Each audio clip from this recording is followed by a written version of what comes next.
Well, good morning. I'm really very pleased to be here. And I want to say, even though Dr. Gu is not here, that I very much appreciate his invitation to come here and to speak with you all. It's very important, and he does a good job, Dr. Gu does a good job of bringing in international people to talk, because sharing ideas is what's important. And for you to see what other people think and do is important for how you develop your own academic progress. I do the same for my students. This class is very similar to what I teach back home. So I feel very comfortable. I don't know about you, but this feels very comfortable to me. And we talk often about international perspectives.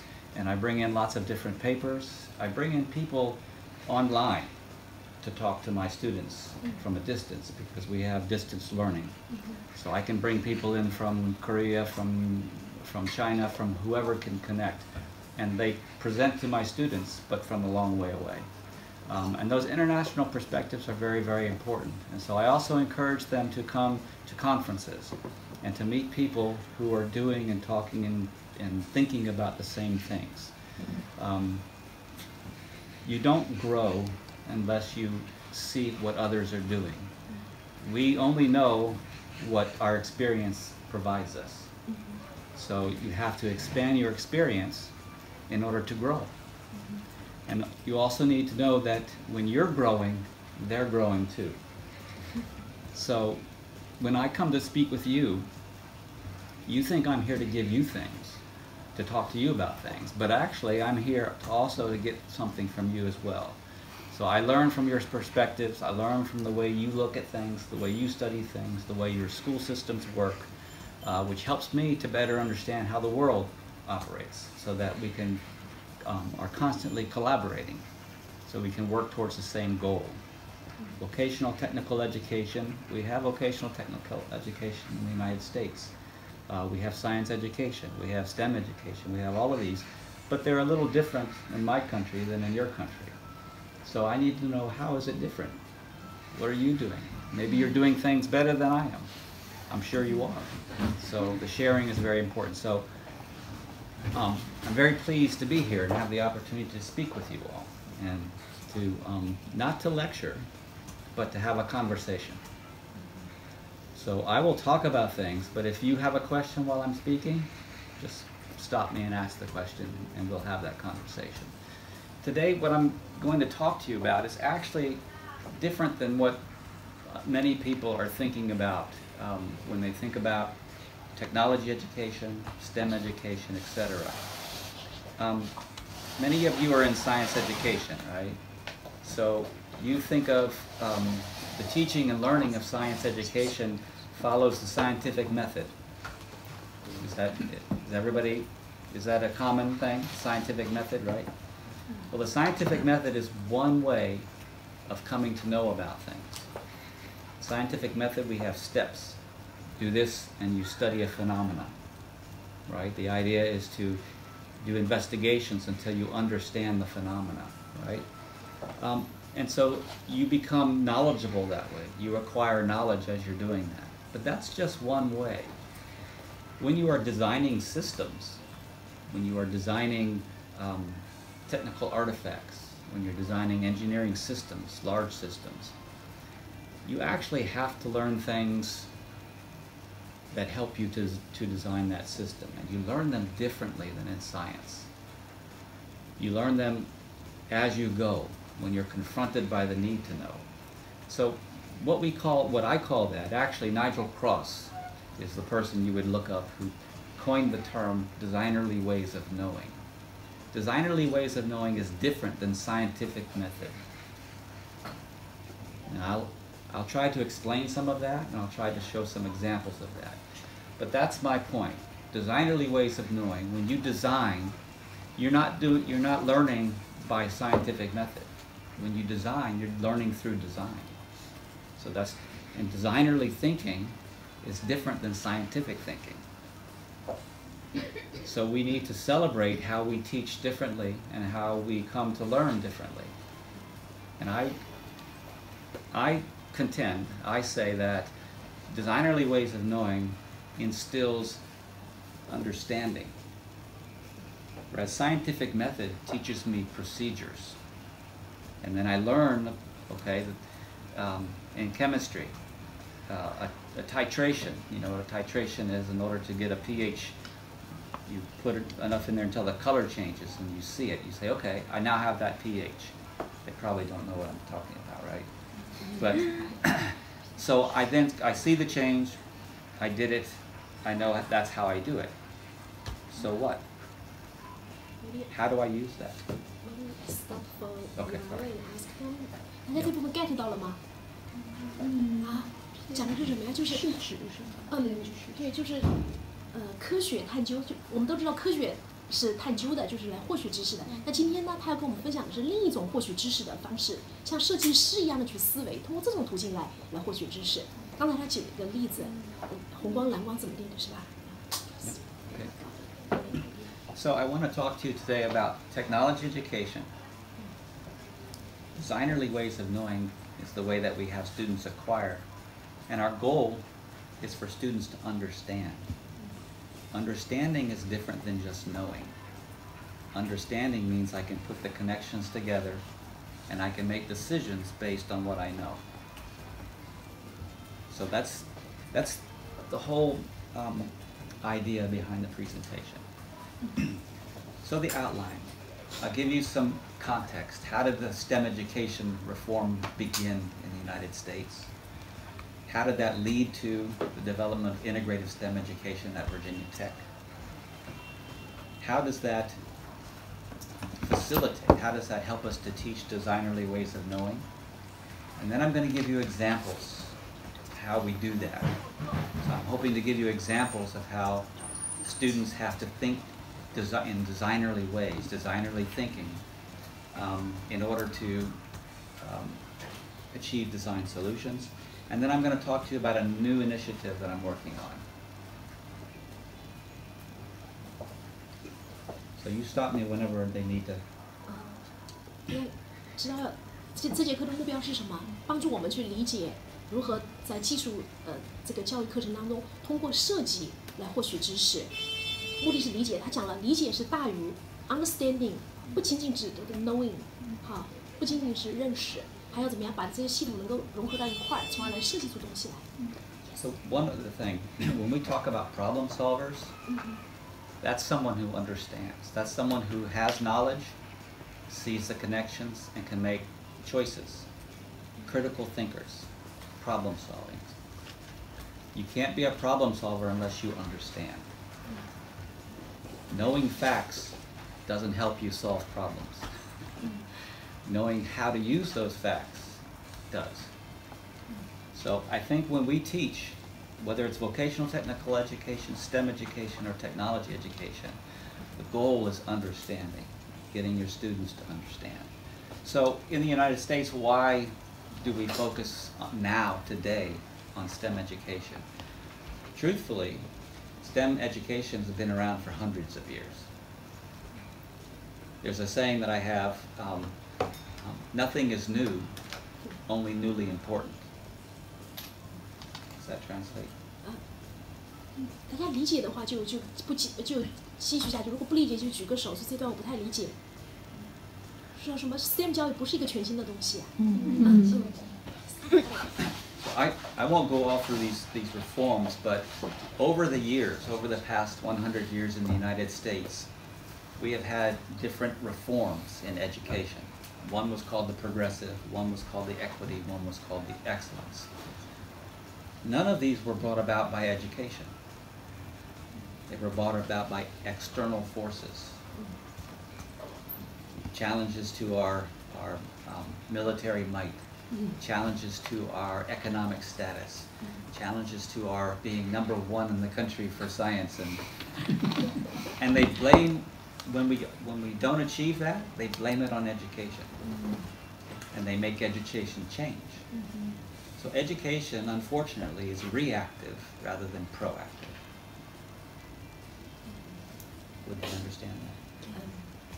明白，就是美国这个100年的教育运动啊，其实都是外部力量导致的，因为军事啊，因为这个专家们，就是所谓的学术专家们的要求，所以教育很多时候是一个反应性的。就是要对外界的各种东西做出反应。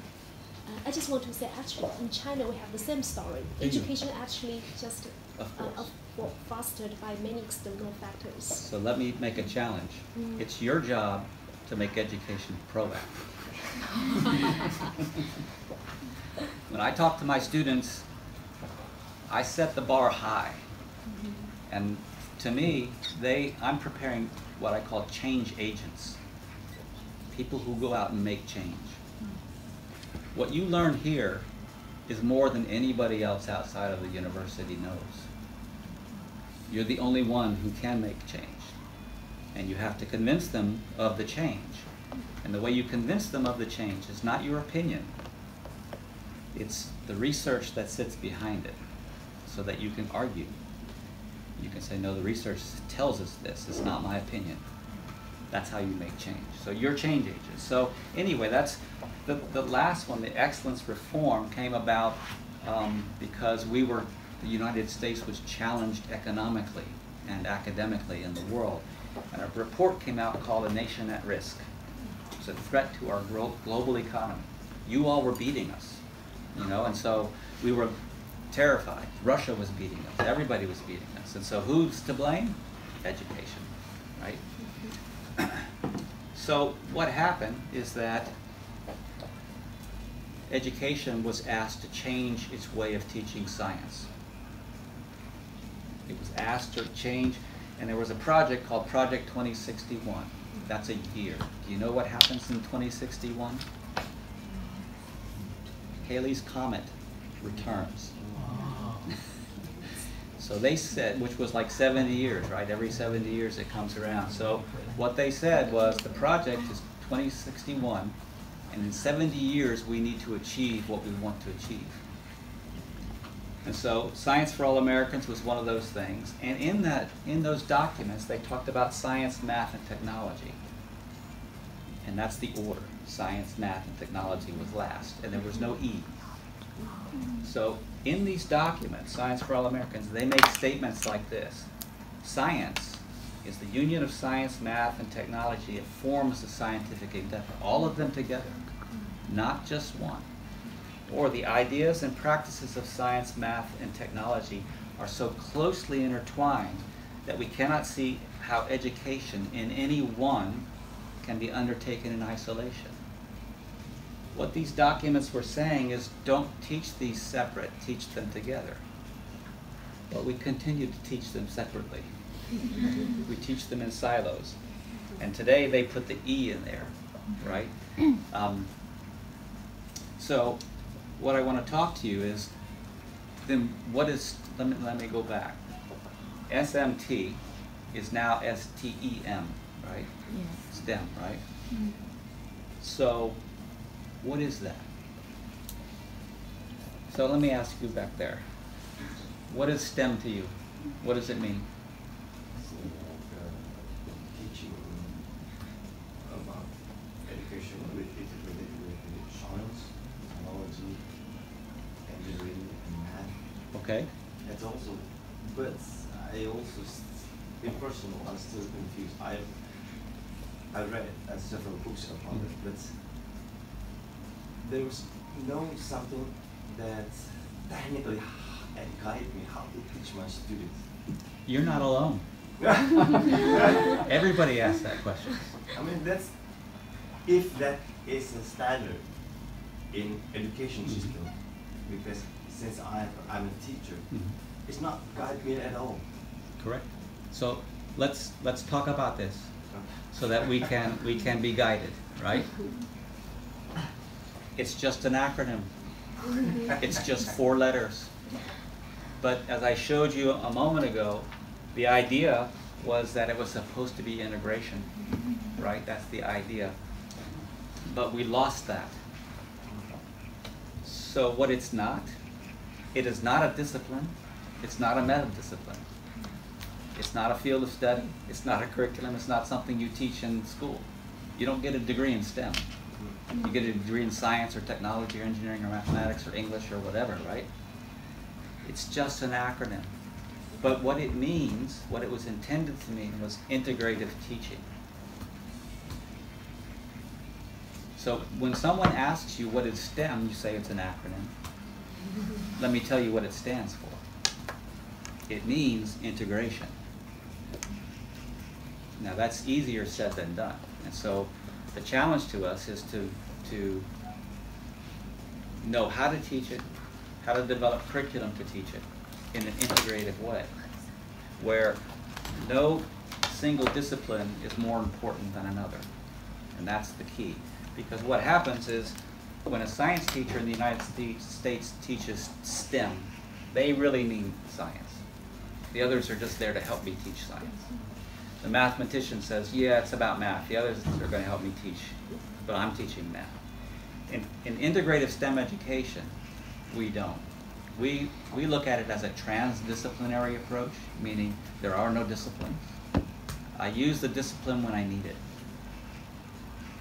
So that's what I'm going to talk to you about today. So this is when we define it. Integrative STEM education is technology and engineering design-based pedagogical approaches to intentionally teach practices and content of science, math, engineering, and mathematics while I am teaching technology and engineering education. And it includes any other discipline that's part of the designing of a solution. So integrative, you see the IVE, right? So a moment ago you said integrated. What tense is that? Present or past? It's past tense, already done. I'm going to go to my shelf, I'm going to pull off the integrated STEM, and I'm going to teach what I'm supposed to teach. That's not how we teach. We teach dynamically. Integrated is dynamic, as we need it, right? So Dr. DeVries was here the other day, and he talked to you about integrated STEM education. And I asked him the other day, I said, you do know that I use integrative, and here's the differences. And he goes, oh, I wasn't even paying attention to the words. You need to pay attention to the words. Words are important. Yeah, so. This is so important, Yeah, so I right. just want to sure like understand. 大家都这段特别重要，大家理解了吗？就讲的是为什么是 integrative， 它不是 integrated。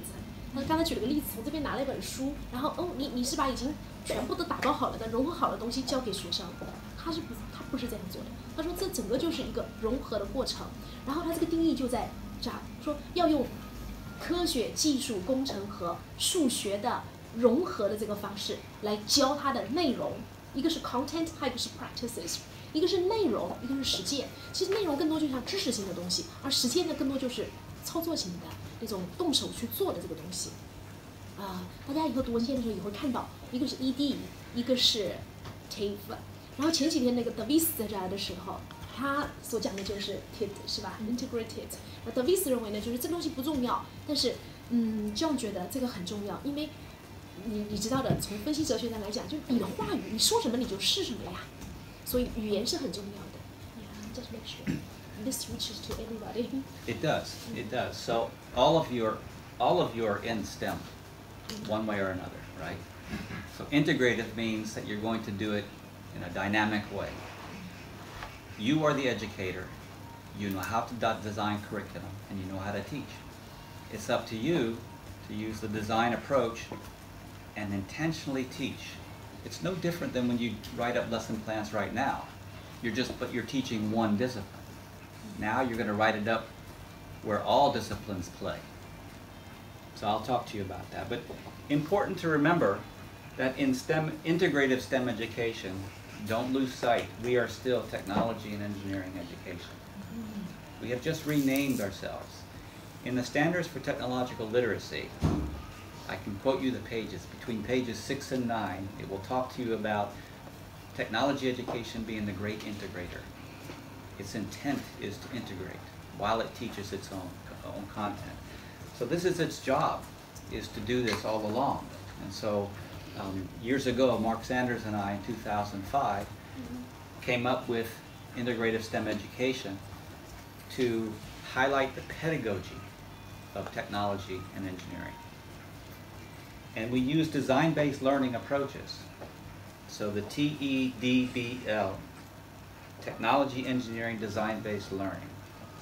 That's why we come with designerly ways of knowing, designerly thinking, right? And in that, you are intentionally teaching what is inherent. Inherent means what's already in it. You want to?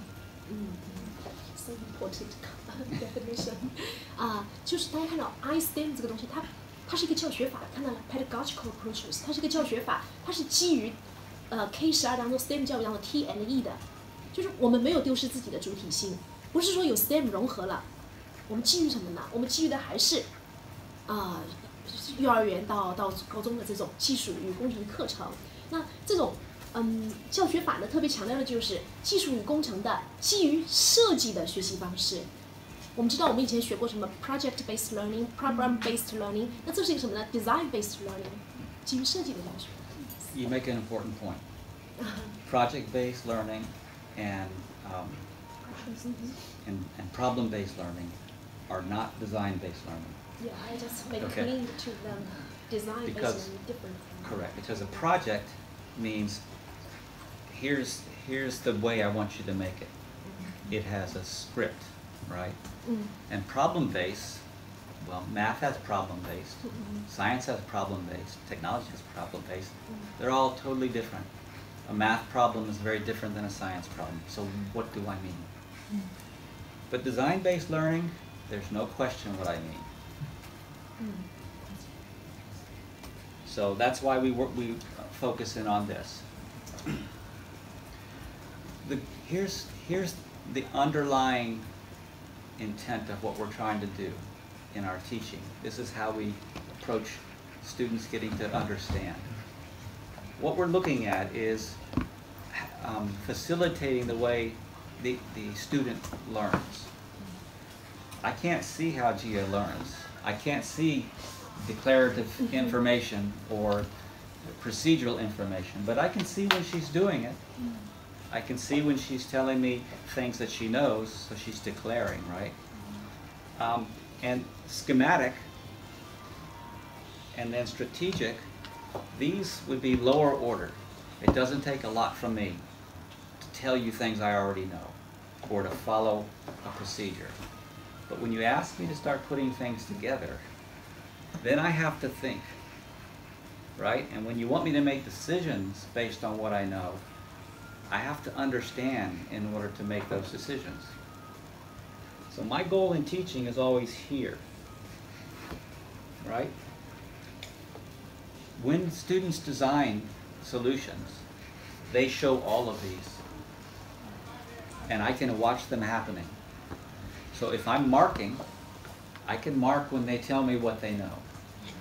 Content, declarative. I can mark them when they're designing the way I know they should, following certain phases of design, right? And then when they talk to me and explain their solutions, now I can see you're making connections. Now you're understanding. So when you design, students will demonstrate all of these. If you intentionally design your instruction, you can get them to tell you what you want them to learn and demonstrate that they have understanding. So looking at it this way, it connects the way we teach with how they perform. And that's assessment. So I design my instruction to teach them one way, and then I'm going to assess them, right? Traditional assessment is a test. Well, I can do that. But I can also have them write in their journals, and I can read their journals, which will tell me what they were thinking. I can also have them design a solution and then explain it to me. Why does it work? How do you know? How did you make that decision? Why did you use that material, not this material? Now they're thinking, right? And you set the bar high. So we're trying to promote understanding. That's our goal. When we're doing that, we're not developing the hands, we're developing the mind. It's cognitive abilities, right? But the hand is very important.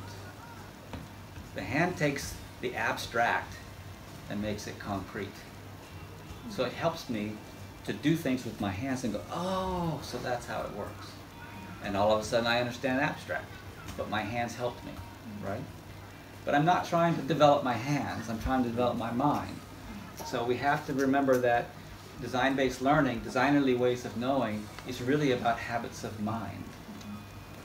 So designerly ways of knowing is like scientific method in another way. Scientific method is, okay, I understand my habits of mind for exploring science phenomena. When I'm designing, my habits of mind are for designing. So those are designerly ways of knowing. Different habits of mind. So it's a different way of acquiring knowledge. Right? So that's our goal, to promote higher order thinking. Problem solvers, critical thinkers. These are the people who will solve our problems tomorrow. And they are big ones. So when we teach design, we don't have a pedagogy for that. Nobody's taught us design pedagogy. We've taught science pedagogy, math pedagogy, not design. And yet, in the United States at least, engineering is being pushed into every corner. STEM education means doing design activities. We don't do activities. We do problem scenarios. We put a problem in front of them. No specific answer. Give me a good answer. So I developed a model that is about teaching. It's not for the students, it's for you. This is for the teacher. And these are phases of design. We don't do design in one step after another. Sometimes we start here, then we have to go here, and then we have to go here, we have to go here. So this represents the phases of design that we move in and out of as we're trying to achieve that design solution. The most important piece is the questioning. So, well, what I'm going to do is I'm going to talk to you about each of these phases. A little bit about it anyway, not the whole of it. That would take me all day. So let me talk about just the questioning. Questioning is at the middle. Questioning is what drives everything. Questioning initiates the design process. So if I have young students, if I have elementary, preschool students, I may not want them to discover the problem. I may give them the problem, right? And so once I do that, then I might pose a question about the problem. And the design begins. So the question initiated the design.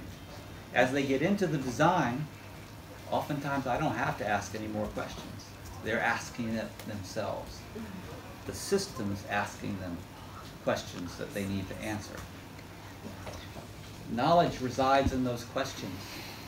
When you ask them a question, they have to have the knowledge to answer it. We start off with simple questions.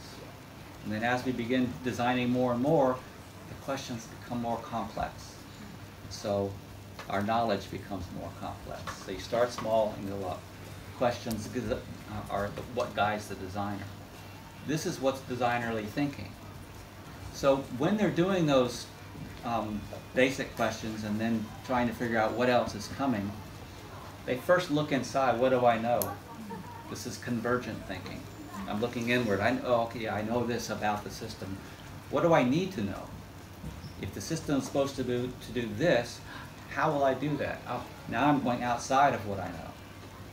And this happens like this, right? It's just going on in the student's head all the time, trying to figure it out.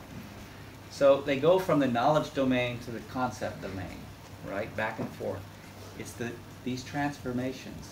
That's what's developing designerly ways of knowing. You're helping to develop decision makers. You're not giving them answers. You're giving them questions. My students don't like me because I will never answer a question. I make them answer it. I already know it. Or I know a way to go about it. I want them to know how to go about it. So this is what we're doing. So when we recognize those things, then we can move ahead. So as teachers, that model that I was showing you gives me the opportunity to assess my teaching and the students' learning. So I can look at how I designed the lesson.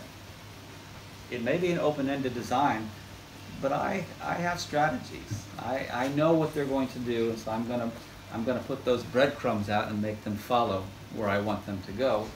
And they will be confronted with things they need to know that I've done purposefully, intentionally.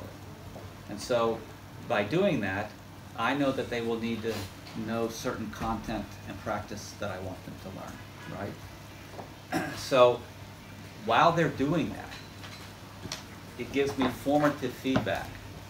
While it's happening, I say, oh, they're not understanding.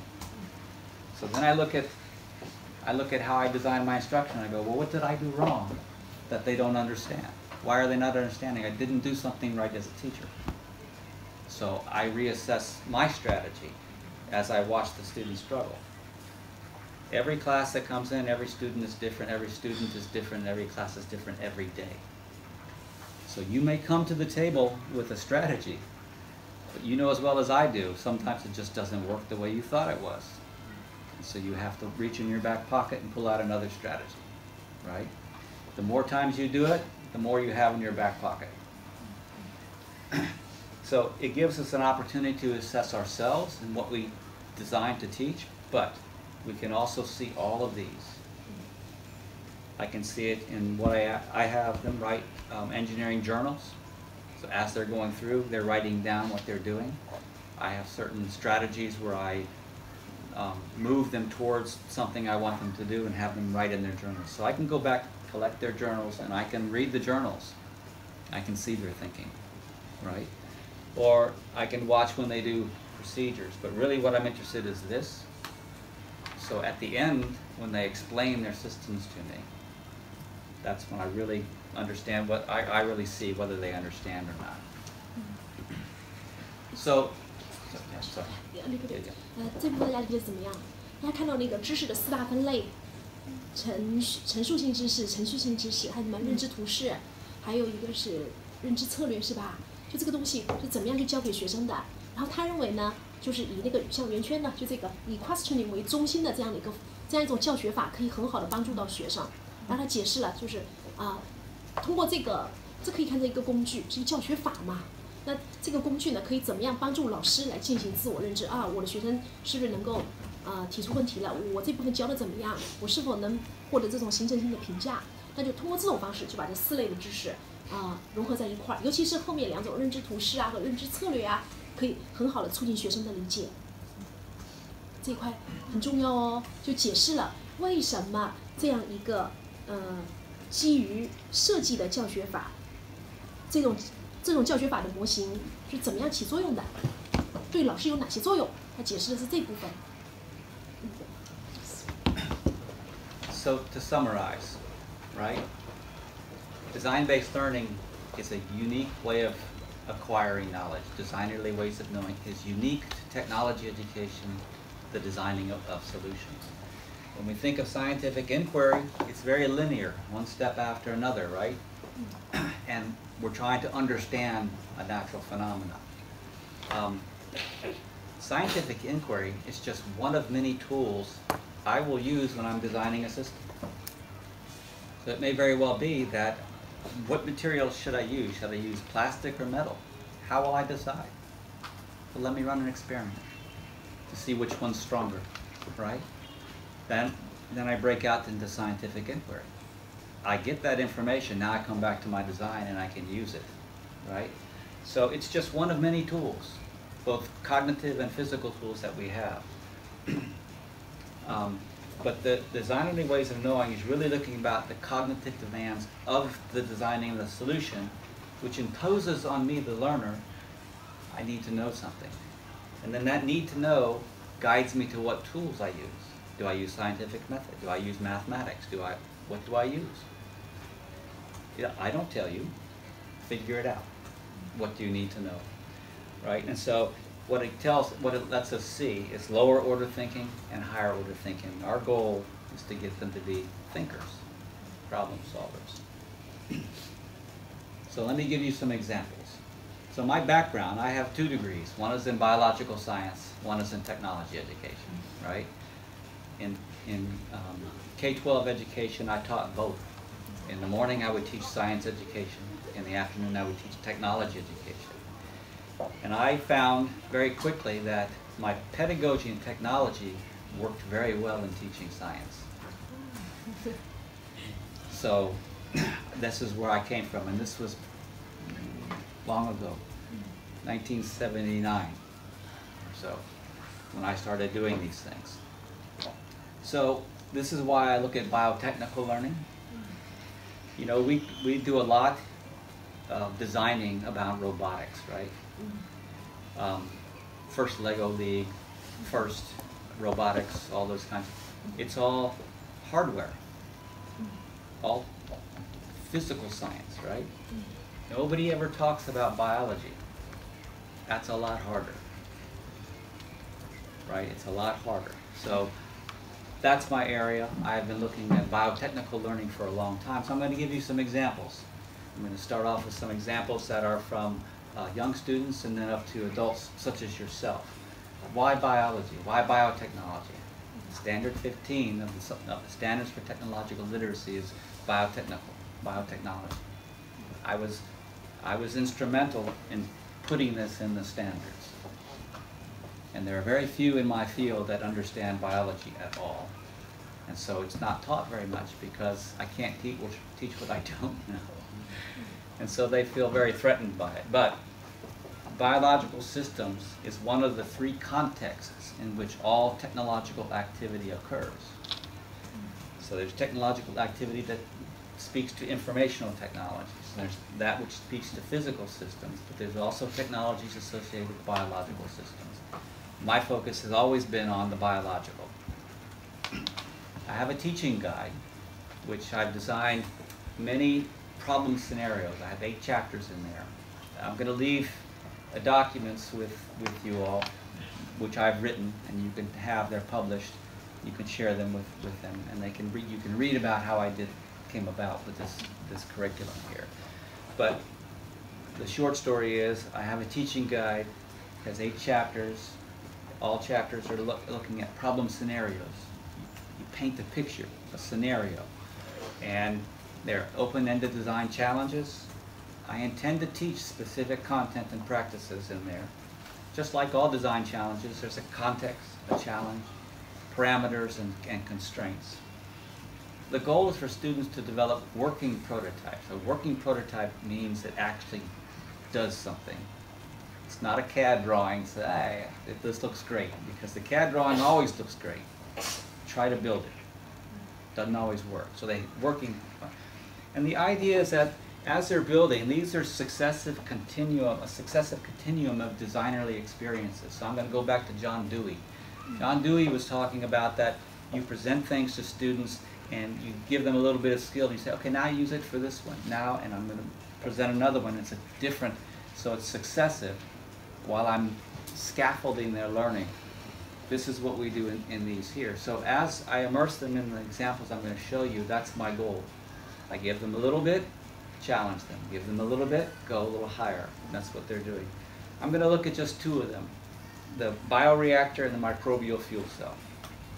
Okay, I'll explain.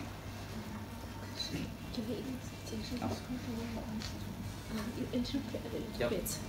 这段呢，讲的就要给大家举例子，如何基于这种设计的方式来教生物科技。他为什么教生物科技呢？因为他的这个背景啊，一个是他的背景一个是 what's your background of degree biology and technology education yes. It was actually industrial arts. Long years ago.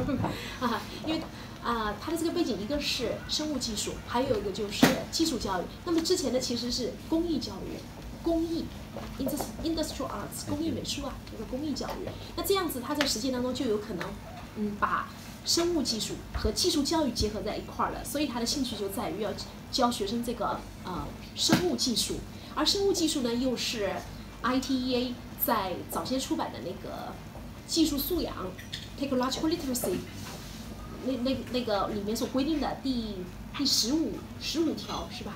技术素养的第15条就是有关于生物技术的，但是在美国能教这个生物技术的人很少，但他的这个探索就变得特别的有意义。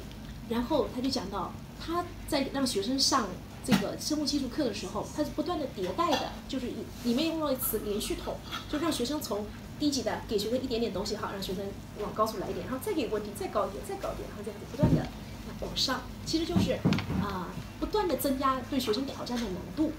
他刚才引用了John杜威的话呢，杜威就是怎么样就是给学生不停的就是给学生更多的东西，让学生从而解决更加复杂的问题，获得更高阶的这个思维能力。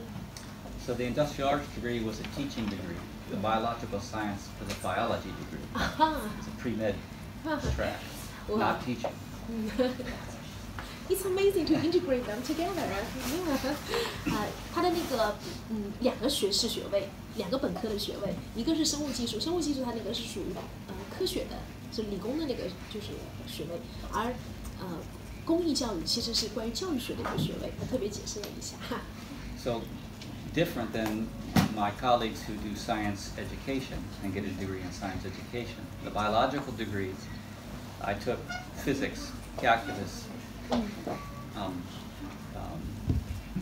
chemistry, organic chemistry, all of them, right? After I did my industrial arts degree. So the knowledge is in here, but the pedagogy comes from technology education. So let me talk to you about how grade 6, these are 10, 11-year-old. They're going to do the alternative fuels, right?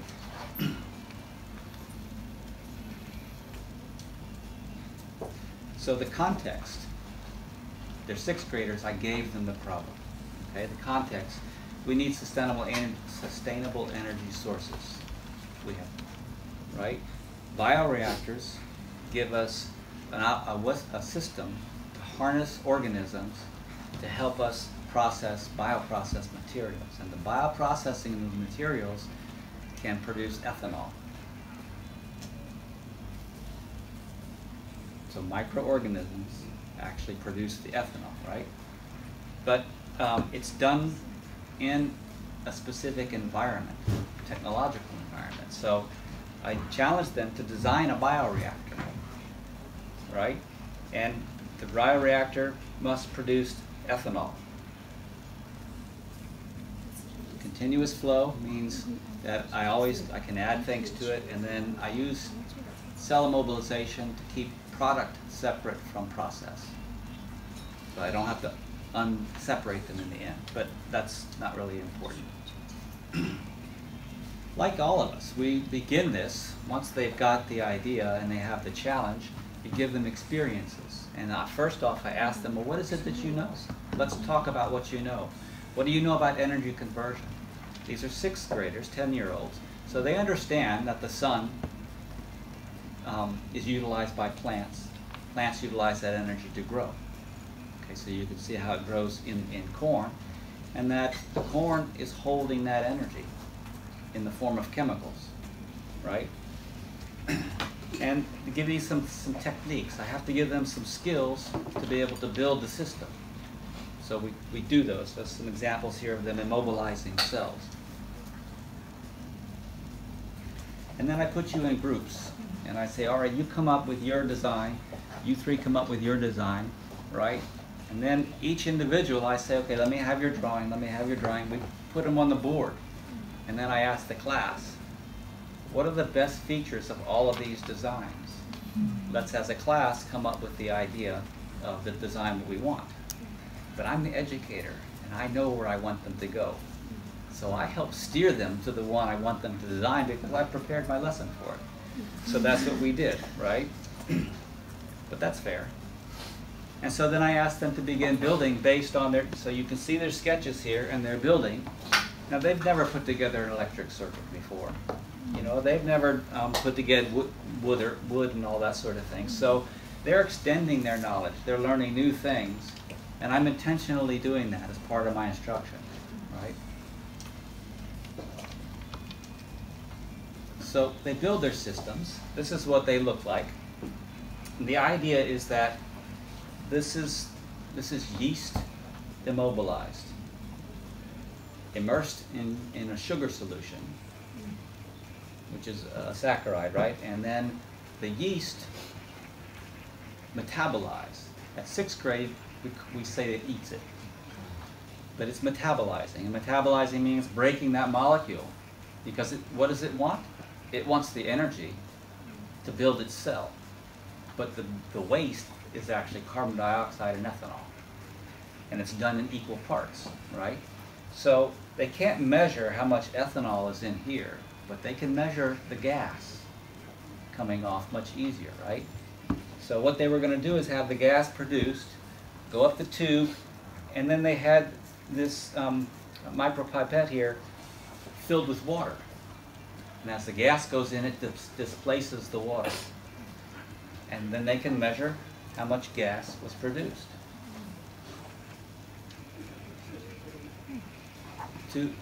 They had a big surprise because it produced much more gas than could be held in this. It blew the water out right away. And the light bulb was not needed because yeast are not photosynthetic. But I let them design, and then we could come back and talk about it, right? And then they could then redesign. So they would test them and run their experiments. So what does this look like? Scientific inquiry, isn't it? So they're testing, they're using the tool that they need to know how efficient their system was. So I can teach a very complex process, but at a level the student is ready for. I can do the same thing with, I could do this today right here with you all. And we would talk at a much more complex level because you have knowledge that they did not, right? So this is what I do with my students. I run a class called Design-Based Biotechnical Learning, and you can see these students here are all at distant places. They're in Virginia, they're in Wisconsin, they're in New Jersey, but they come in on the big screen, and so they would interact with the people who were with me at a distance. So let me show you, same challenge, nothing different, absolutely nothing different, same challenge. Here's the difference. These are learning outcomes that I, in my teaching and my strategies, I want them to know and be able to demonstrate they have learned. Some of this is basic stuff that they already knew, but they've just forgotten. So they should know it. So I target engineering concepts and content, technology, science, and mathematics. I'm going to focus in on just what I was trying to get them to learn in these two areas, science and mathematics. And let me show you how I did that. Just like the students, you saw the 6th graders, I had them tell me what they know and what they need to know. What do you know about this? What do we need to know? And then they would write it up in their journals. And then they would tell me, this is what I know. And you can see that when they start thinking about it, especially if they're on teams, they can remember, oh yeah, this is, I remember from chemistry, this, that, and the other, right? These are adults. They've already been through basic chemistry in college. Here's what they didn't know. These are the questions. Remember, all of your knowledge acquisition resides in the questions. So these are questions they needed to answer in order to progress, move forward in their design. They didn't know this. So the way they do that is they do research. They explore and they investigate. So let me show you one level of investigation, which is in the science piece. So they're researching, they're going to the internet, and they're going to the library and pulling documents down to tell them about the biology and the chemistry they need to know in order to design the system, right? So let me show you. These are things they found out about the yeast. So let me ask you a question. It's what I ask them all the time. Is a yeast plant or animal? Can you translate for me? Is yeast plant or animal? Yeast. Yeast, like baking yeast. Like for bread. In the bread. 好，这部分呢，大家听的可能比较长一点了。讲的是什么呢？它为什么要是那个项目看出来了嘛？是做什么的？做化学反应，做那个醇类的东西，像乙醇啊、酒精啊，就这一类的，能够作为可替代的燃料的。然后他给6年级的学生，10到11岁的6年级学生所做的就很简单啊，让孩子自己探究。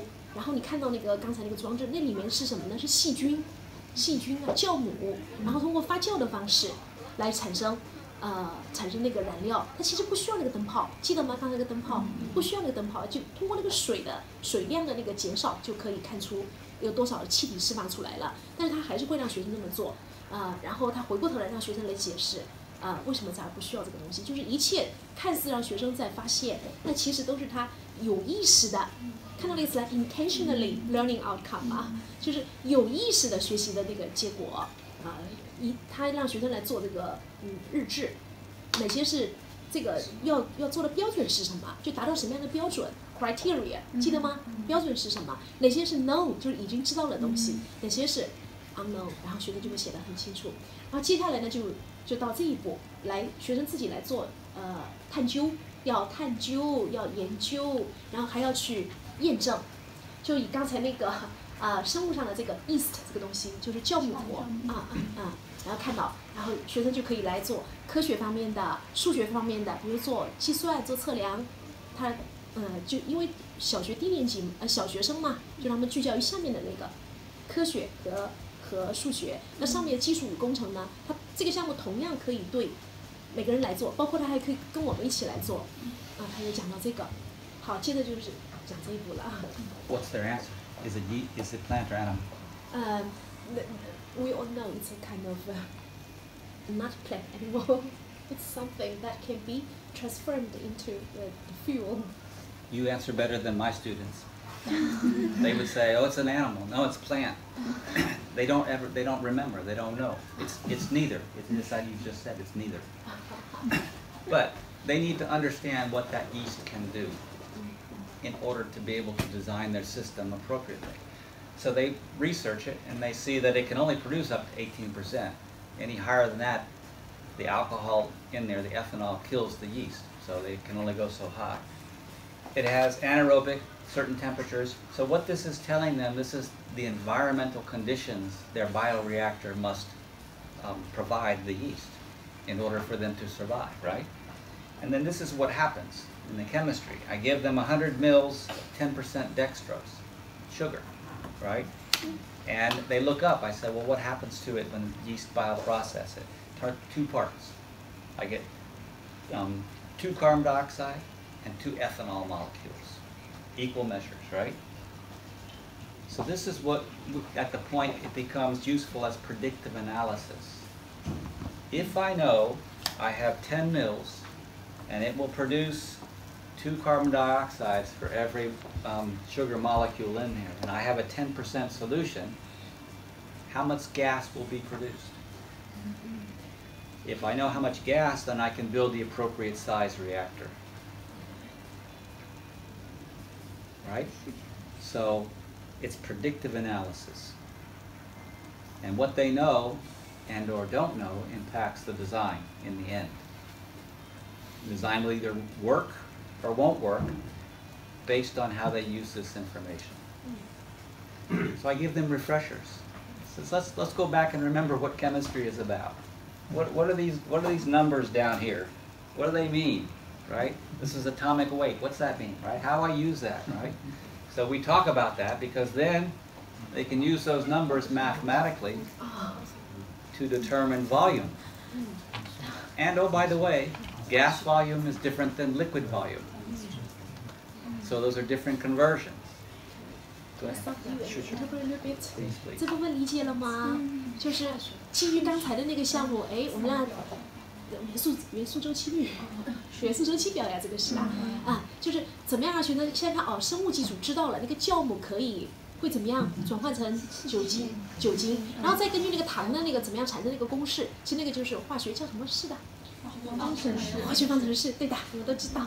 化学方程式能算出有10毫升的酒精在这儿，能分解出多少二氧化碳出来，然后再让学生再做上面的那个计算，这样子就可以把化学这些知识都已经学好了。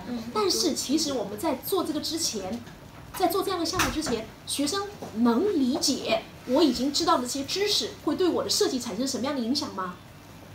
学生其实不知道的，对吧？那通过这样一个动手做的项目，学生就知道了。哦，原来我所会的东西会对我能设计出来的东西产生这么大的影响。然后他就给学生这样的一个表格，看到了吗？然后让学生来找，这个 seed carbon 对吧？这个二氧化碳啊在哪里？这个碳在这儿，然后学生来做这样一个计算，这样子的。So this is where, in my class, I have science educators, technology educators, engineering educators, math educators, elementary, post-secondary, professors in my class all together, right?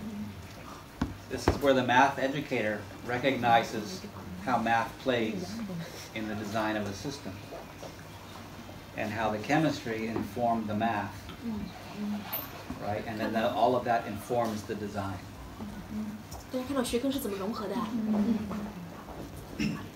So I do this to point out to those teachers that when you're teaching math, you can use design-based approaches to teach that math.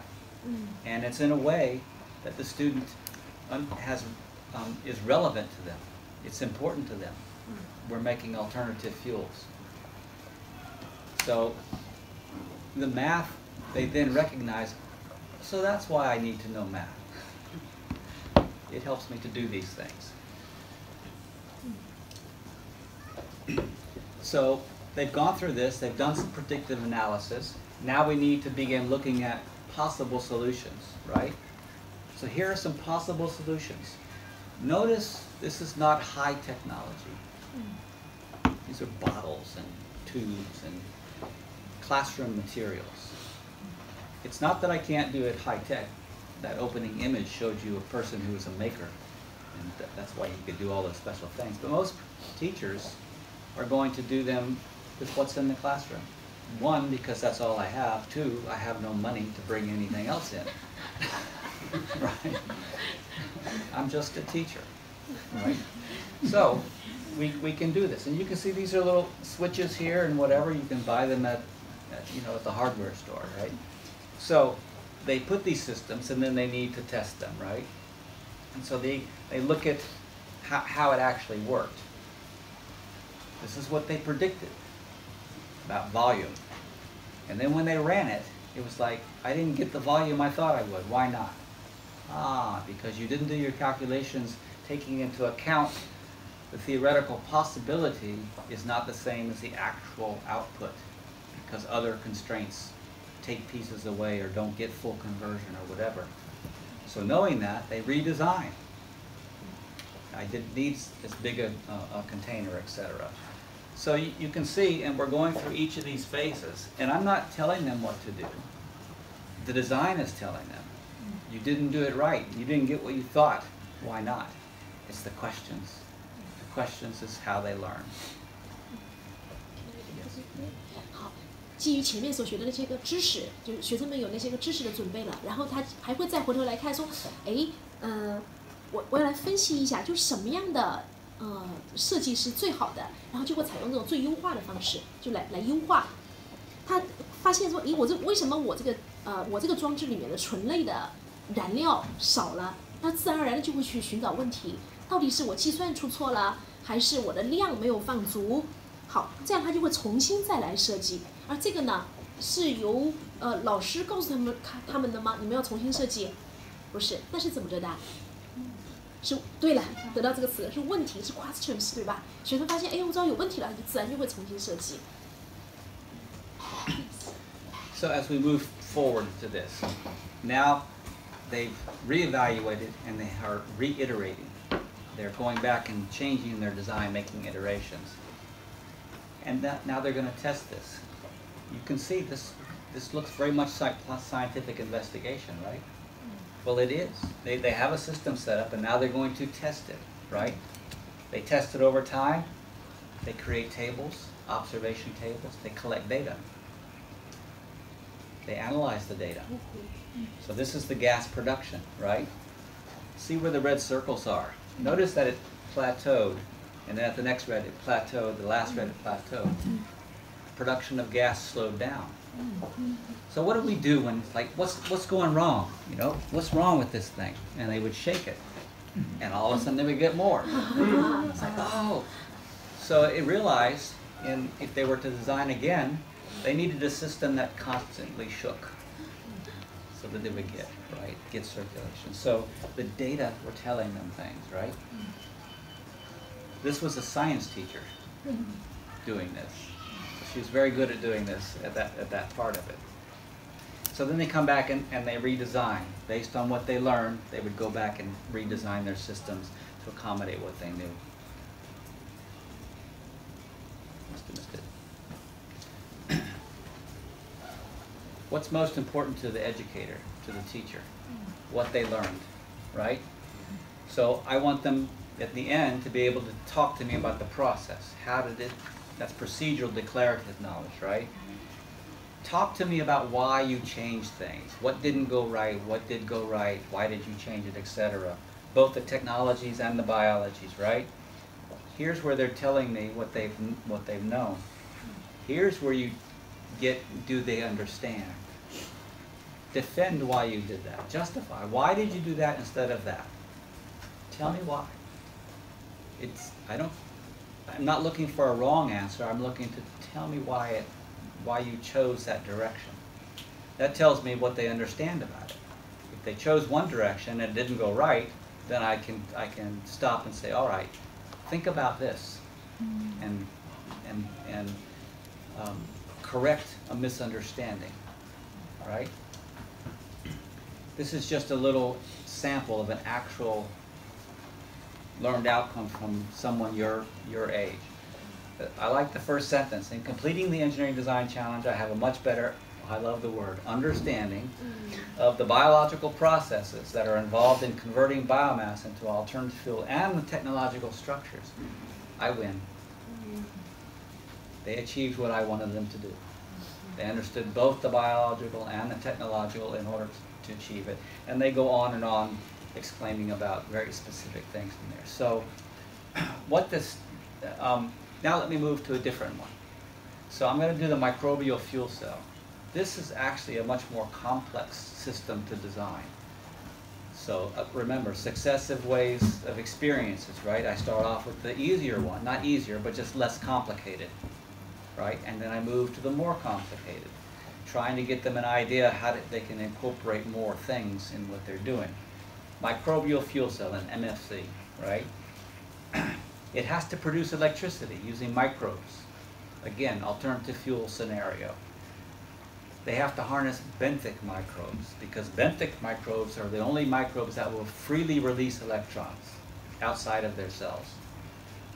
They need to capture those electrons and use them in an electric circuit to power a load, a light, a motor, whatever the case is. When I present these to my students, they look just like you are. So it's like, you want me to do what? Because they have no clue and they don't think they're capable. They're all capable. I do this with young students. So I'm not going to go through all the details like I did the first one. I'm just going to talk a little bit about it and just show you some pieces. So the microbial fuel cell has an anode and a cathode. Anode where it keeps the benthic mud with the benthic microbes in it. And the benthic microbes are collected from mud at the bottom of a stream, slow-moving stream, for all the leaves and stuff. So you have all this biomass, and they're being decomposed. What's decomposing them? Benthic microbes, right? So I make them go out in the field and they dig it up, and they bring it in, and they put them in here. They make electrodes. This is carbon cloth with a copper wire, and so the electrons, when the bacteria release them, migrate to the carbon because the carbon is plus, the electrons are minus, the plus and the minus brings them, and then it gives them a circuit to follow. It doesn't flow unless you have well,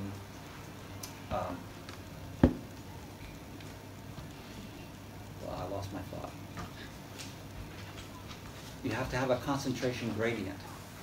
You have to have more of one thing than is in the other so that it will flow to that.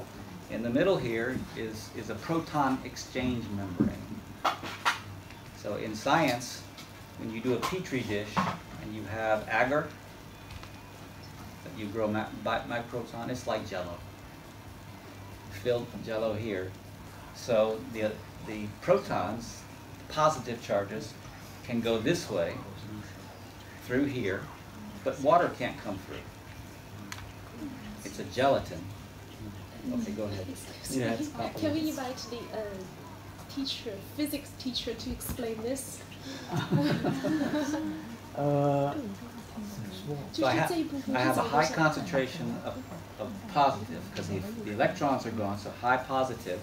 I create a water over here with air, so that I have an attraction, the positive to go over here. And so I can pull the protons over here through this, which then draws the electrons this way. 就是一个电的正负极，就是电因为有电了，所以就从它那个就能电从这头到那头，然后是用小溪里面的那个台线类的东西嘛。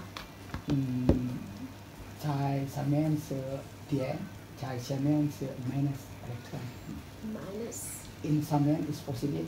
In the bottom up is negative. 是上面的是正极，电的正极，下面是负极，这样子就形成一个电流。我有点稀里糊涂在这块儿，不太懂。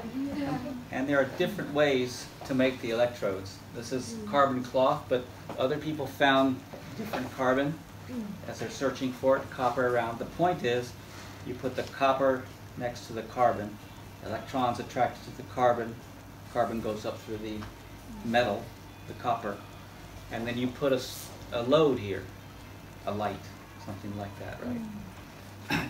And these are containers that I provide them, but they can make them on their own too. And they can be very creative. And so this looks very complicated, doesn't it? Looks like you really have to be an adult to do these. Nope. 8th grade student, 14 years old, first in the nation for a competition, Technology Student Association. They were the top. That one's my boy.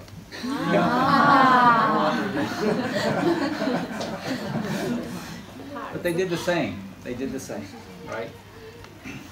So this is all good for me as a teacher. But if I don't share this information and demonstrate that what we do can promote higher order thinking, then we will not be taken as seriously as science and math. Science and math are very important, right? Technology, not so important. Well, that's wrong. But that's the way our systems are. So we need to convince people by doing research. And so that's what I've done over time. So look at the complexity of this. This was the bioreactor. This was a maker, a person who was a teacher, a maker teacher. He knew the technology inside and out, right? So his was very complex. So over the years, as I'm teaching these to adults, teachers, I've been collecting data. And so I can document that there's significant changes in their knowledge levels across all of these, especially in the higher order thinking.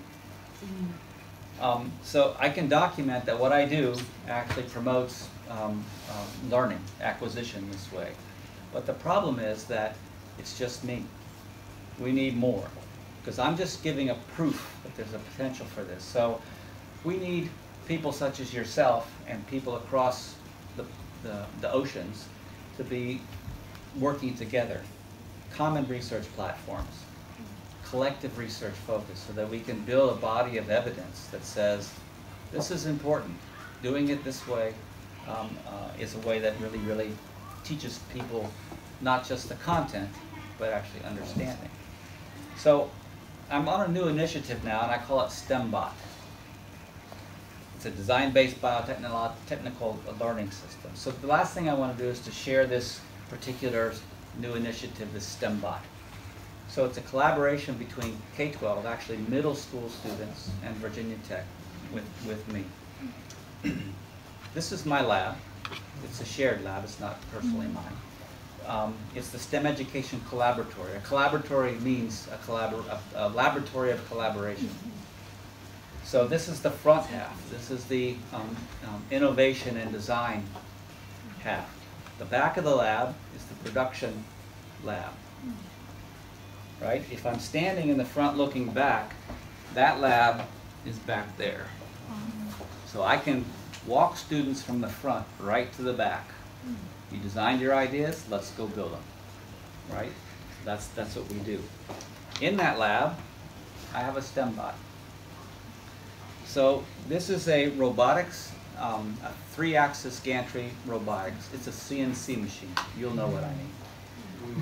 A computer numerical control. It's a robot that I can tell where to go. So like when I etch my designs, etc., that's a CNC machine. This is a big one that is designed to, it actually was designed to manage plants. The person who developed it, he called it FarmBot because he wanted it as a garden. It helps people do a garden at their home. I saw educational potential in this, and so I've used it for that. So this is a raised bed, meaning it's raised. I can put dirt in there, I can put planters in there, or I can flood it. I can bring water in and push it back out to do hydroponics. But the robotics piece is over here, and it has tools that I can go out and do things. I can plant, I can water, I can take pictures, I can do soil moisture, etc. And I do it all through the computer interface. So we do sequencing, programming, right? But students don't care. 6th graders, it's not a problem. So what I wanted to do is if I took this STEM bot and I designed modules for middle school students and I put it in the schools, could I demonstrate designerly ways of knowing by having students engage in this system and do open-ended biotechnical challenges? So my questions were, can these modules demonstrate that they promote higher order thinking? That they learn what I want them to know, content and practice? That it motivates them to learn about STEM subjects?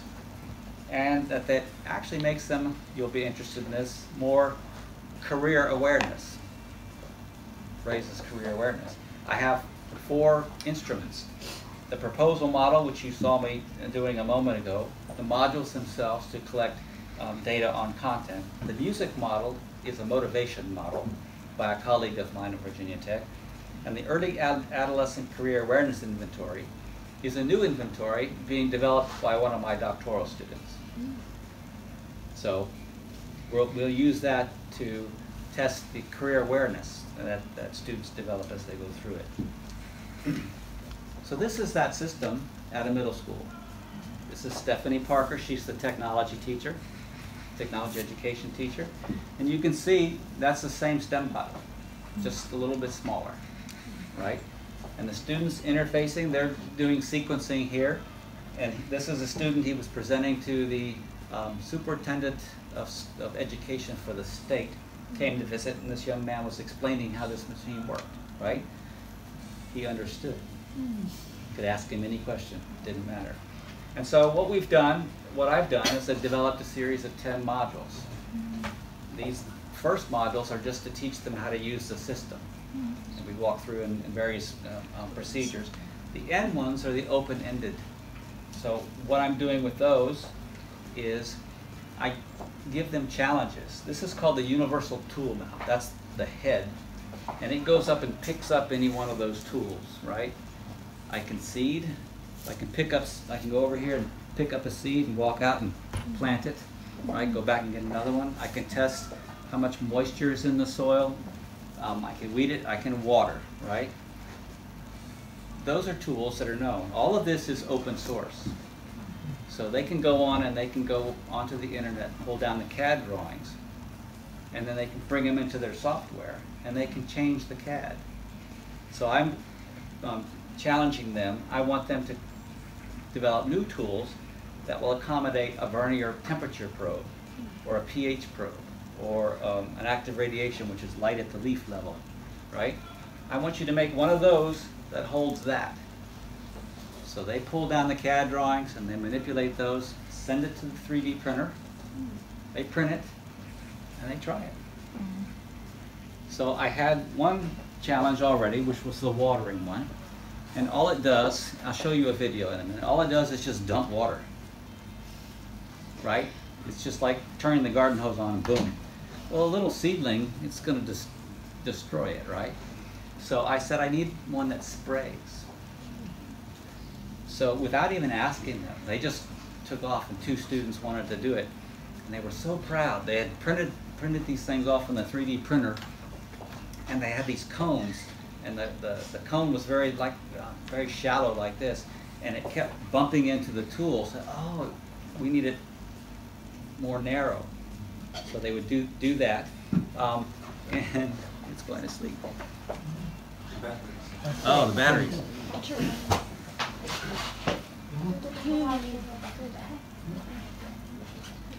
She's got it. So the long story short is, as they were doing that, they were getting ready and trying to put it on, and I looked at it, and the design was totally wrong. Absolutely wrong.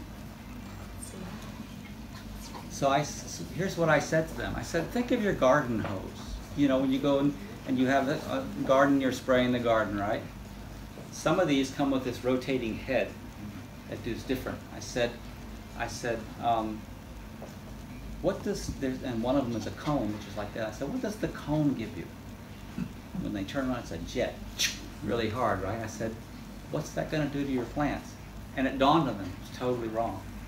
So they scrapped it and they go back, because what you really need is something with very tiny holes that misses it. So you let them experiment and come up with their own designs. And then you can design different systems totally. This is a totally enclosed one, so they can control the temperature, moisture, and everything. So future design challenges in here. So when you stop and think about it, STEM is just a concept. STEM is an acronym, but it means integration, right? It's not one discipline over the other, it's all together. Integrative STEM education uses design-based learning to intentionally teach content and practices. What we're really trying to do is to impose cognitive demands on them. And these cognitive demands are naturally imposed. So I talk about activities that are contrived. I just make one up for the class. These are not contrived. These are authentic. It's real challenges, right? And their way of coming to know, their designerly thinking, is a different way of knowing, much more powerful, which leads to understanding. So what we still need is research. So that's your challenge, is for research that demonstrates students can do more than use tools. They can use these tools.